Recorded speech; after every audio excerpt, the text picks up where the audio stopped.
Guys দেখেন, আসলে কৃষক এত টাকা খরচ করে সেই ফসল আবাদ করে, কিন্তু আসলে সত্য কথা, কৃষক ফসলের দাম পায় না। ঠিক আছে, এই যে আজকে আমরা বাগানের খেতে মানে বইতে আইছি, দেখেন আলহামদুলিল্লাহ, এই যে দেখাও বাগান ধরে হচ্ছে, দেখেন এই দেখেন কত সুন্দর সুন্দর বাগান। দেখেন এই যে বাগানে পোকা লেগে গেছে, এই দেখেন বাগানের ভিতর পোকা। ঠিক আছে, আসলে এত সুন্দর বাগুন গাছগুলো দেখেন, খুব সুন্দর সুন্দর বাগুন ধরেছে। যে এই গাছটাও দেখেন কত সুন্দর একটা বেগুন ধরেছে, মাশাআল্লাহ। এই যে দেখেন বাগুনে পোকা, দেখেন গাছেই করে পোকা ধরেছে। এই যে গাছে এখনো আছে বাগুন, কিন্তু বাগুনে পোকা। তা আসলে এটা যত্ন নেওয়া লাগবে। ঠিক আছে, দেখেন ঘাস হয়েছে কত, প্রচুর পরিমাণ ঘাস হয়ে গেছে।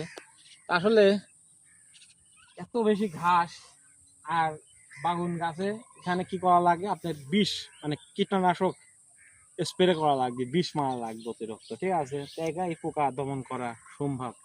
আসলে কৃষক যে পরিমাণ মানে আপনার একটা ফসল আবাদ করতে পারে, যে পরিমাণ খরচ করে, ঠিক আছে, কিন্তু সেই পরিমাণ কৃষক আসলে টাকা পায় না। এখানে আসো, এদিকে আইডিয়া আসো, দেখেন এখানে অনেক বেগুন গাছের আবাদ করেছে, প্রচুর পরিমাণ বেগুন, খালি বেগুন আর বেগুন।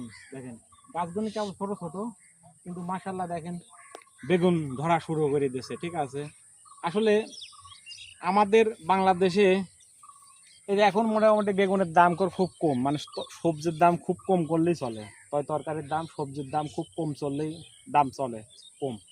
কিন্তু আসলে সত্য কথা, সৌদি আরব থাকার সময় আমরা বেগুন কিনেছি, 1 কেজি বেগুন কিনেছি ওখানকার সৌদি আরবের রিয়াল, 10 রিয়াল 12 রিয়াল কেজি বাগুন কিনেছি। আসলে বাংলাদেশের থেকে সবজি বিদেশে যায়, ঠিক আছে, কিন্তু দেখেন আবার এই বেগুন এখানে দাম কম কত, কিন্তু ঢাকা শহরে যান, দেখেন তরকারির দাম অনেক, সবজির দাম অনেক। কিন্তু আসলে ওই যে হাত বদল হয়, হাত বদল হয়। ঠিক আছে, কৃষকের অরিজিনাল কৃষক দাম পায় না, হাত বদল হওয়ার কারণে কৃষক মানে অরিজিনাল যে দাম, সে দামটা পায় না। কিন্তু এই যে দেখেন এখানে প্রচুর পরিমাণ ঘাস হয়ে গেছে। আসলে ঘাস হওয়ার কারণেই বাগুন গাছের মানে টেম্পারটা কমে গেছে। ঠিক আছে, বাগুন গাছেরই কমে গেছে।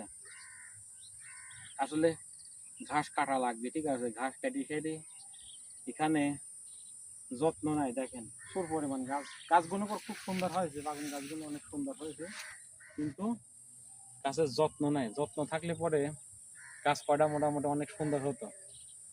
আসলে ওই যে বললাম না, পরে মানে সে